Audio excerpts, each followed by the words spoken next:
Ladies and gentlemen, boys and girls, thank you for cruising over to the DFS 5-pack to talk a little DraftKings Thursday Night Showdown. We definitely agree that this should be a better football game from a real-life perspective, but one of the beautiful parts about DFS is even if you don't love the slate, you have to assume like most other DFS players are in the same spot, where they're not looking at like a lot of these guys as crush spots, so you're always on an even playing field. You never know what's going to happen either. Sometimes you get these games that you don't expect to be really good for DFS, and they end up being good for DFS. You just never know. Never know. All right, guys. If you can, never hesitate to click that thumbs up button. Subscribe to the station if you're new to it. We'll be coming fast and furious with basketball information coming up real soon right here. But as it stands right now, we are back talking football once again. Don't forget to mention our show sponsors, Overlay Fantasy Sports, guys.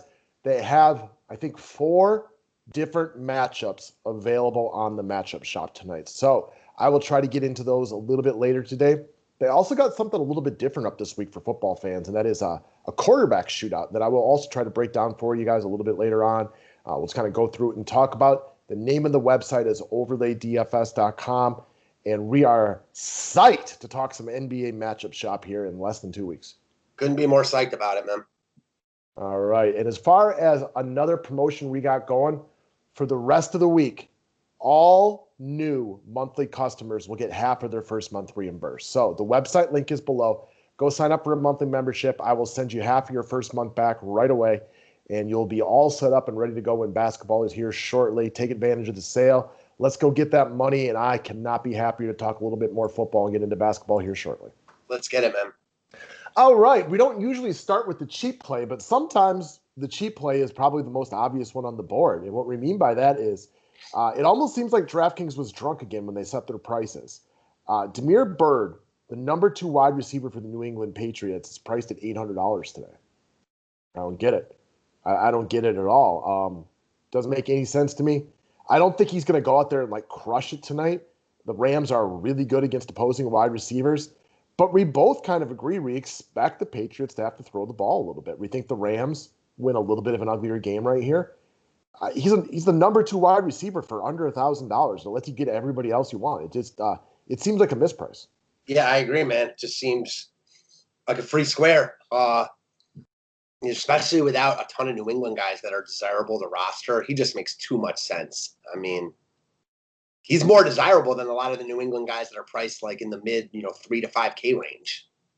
I was just gonna say, like, if you like, when I woke up this late this morning, I thought I had zero interest in Damiere Byrd because I expected he would be 4,500, and then I looked and I'm like, he's $800. I'm like, is Edelman back tonight? Nope. So I don't get it why he's so cheap. So it just seems like a misprint. I agree. All right, moving on down the list. All right, Jared Goff. All right, this is another one. There is nobody on the slate that like you open up, you're like, dude, you're just silly not to play him. Like some of these showdown slates where like we've had like the Packers, you're like, you have to play Devonta Adams. The slate doesn't have that, which is why I look at Jared Goff as just a solid baseline of points. Maybe you don't love him tonight. I get that. I rarely love Jared Goff, but tonight's a spot where it's just like, just put him in your lineup. They're going to have to throw it a little bit. He'll get his, double-digit points, more than likely. Probably won't be anything sexy, but this slate just isn't filled with guys that I feel like are going to go for more than 20 points. I couldn't agree more. Again, I don't love the upside here because we both expect the Rams to win kind of an ugly-ish game, and they run a lot when they get up, but there's only one game on this slate, right? I mean, he's the quarterback of the team that's probably going to win. So we already like a really cheap guy. He just makes sense for how we are going to build our roster. Yeah. I don't know. It's easy to pay for him. You often ask me the questions on these showdown slates. Is there anybody in this game you would be trying to play in the main slate? There isn't anybody in this game I would be trying to play in the main slate, right? I'm not saying that like if Van Jefferson was super cheap, I wouldn't think he was a GPP punt play at 3K. No, there is nobody on this slate you're like, dude, you got to get him in your main slate roster. So that's why Jared Goff becomes a little bit more desirable than normal. Yeah, I mean, even Goff, though, like to that point, like if this were on the main slate, he wouldn't even be close to in play for me. He'd probably fall outside the top 10. Yeah, I was going to say that, but I didn't want to go too hard at it because we are talking about him. Yeah, but I mean, if there's 13 games and 26 quarterbacks, like Yeah, I don't think he'd be top 10. I agree. I agree. All right, next up. So Cam Akers. So I think this is an interesting one to talk about it. You like him more than I do, but that is just a byproduct of you liking to take a leap of faith on him a little bit earlier than I do. If I was to play a Rams running back, it's definitely Cam Akers. I think we both agree.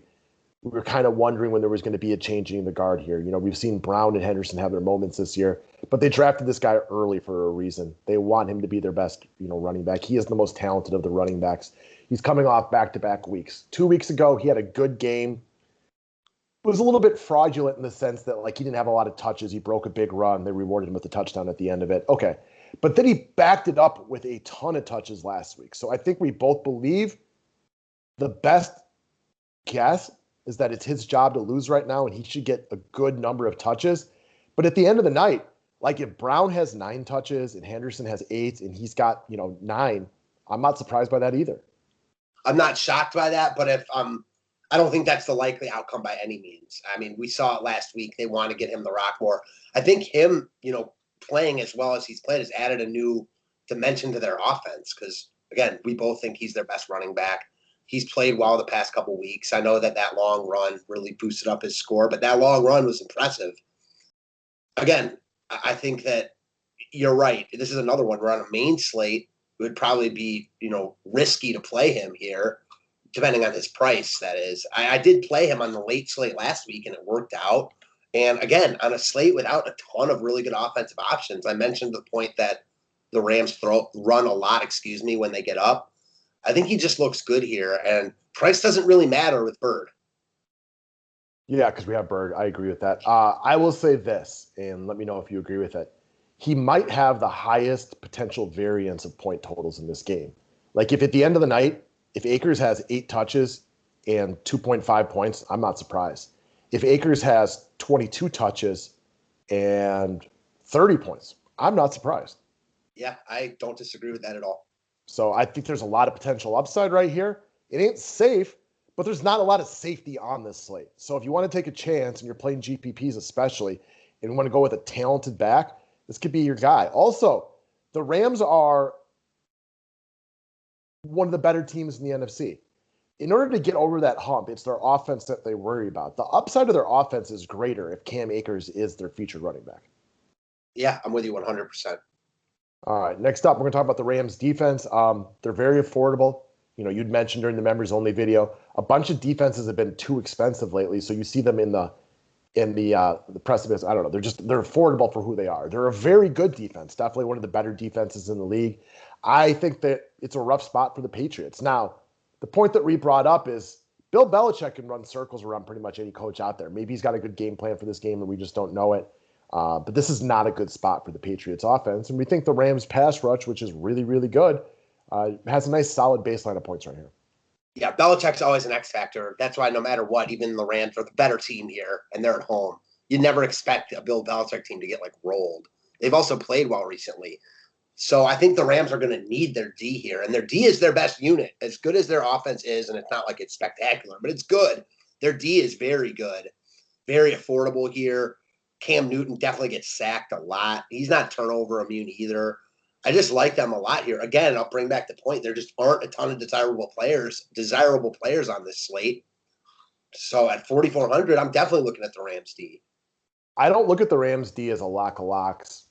But where I do like it, and when you tell yourself that story, if the Rams can get to a hot start, I think that there could be some real points right here if Cam needs to get into a situation where he's dropping back and throwing, because that is not his forte. And then Aaron Donald and the boys locking up everybody on the outside with their wonderful collection of cornerbacks and everything like that. I do think this could potentially be a terrible spot for the Patriots if the Rams offense can get off to a good start. I agree. So if it's a close game, if we're sitting there in the third quarter and it's 16-13, then I think the Rams defense probably won't have a great day. But I still think they're going to get you at least 4 or 5 points at the bare minimum. Yeah, for sure. It's hard to think New England's going to just do whatever they want offensively. Last week when they played the Chargers got -6. I would never expect that from the Rams here. I would bet everything that I have that the Rams will not end up with -6 points today. I feel very comfortable with them getting to the, like I said, 4 or 5 points is kind of like a floor, but the ceiling is significantly higher than that. For sure. All right, last play up, Cooper Kupp.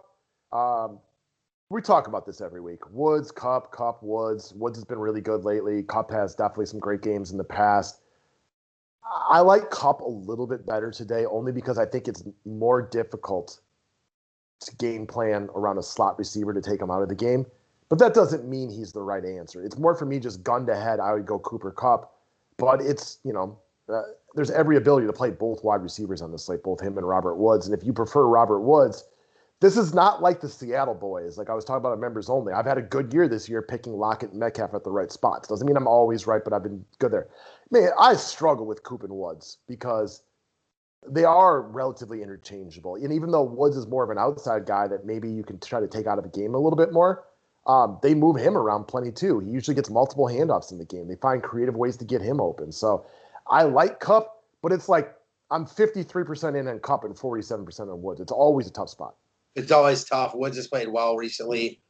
And he's good. You definitely want exposure to one of them, if not both of them. Both of them definitely in play. They're similar. We slightly like Kupp more today, but again, like you mentioned, they're very, very close, and I don't have a strong opinion either way.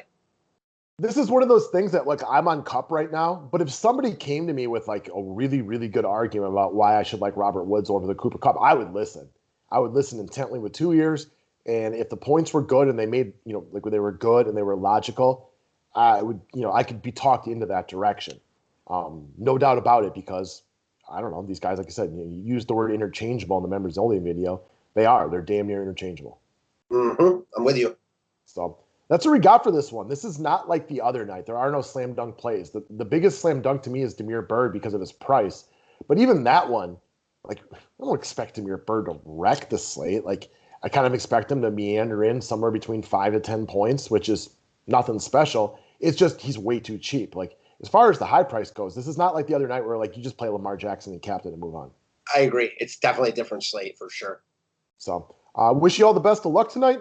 Don't forget, all new monthly members this week will get half of their first month reimbursed. That's all done through the website. You'll be up and running for NBA here in less than 2 weeks. You basically get the next couple of football slates for free. You'll get today's members-only video and everything like that.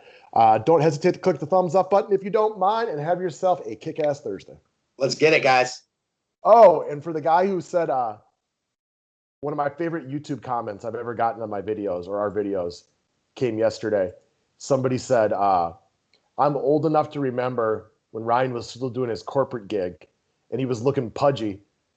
Sitting in his office making videos. Now he's looking like slim and fit. And I'm like, I don't know. When I read that and the idea of like you were looking pudgier back in the day cracked me up. So, man, you got me good. I did literally laugh out loud when I read that comment yesterday. That's hilarious. So, all right, guys. Thank you. Thank you.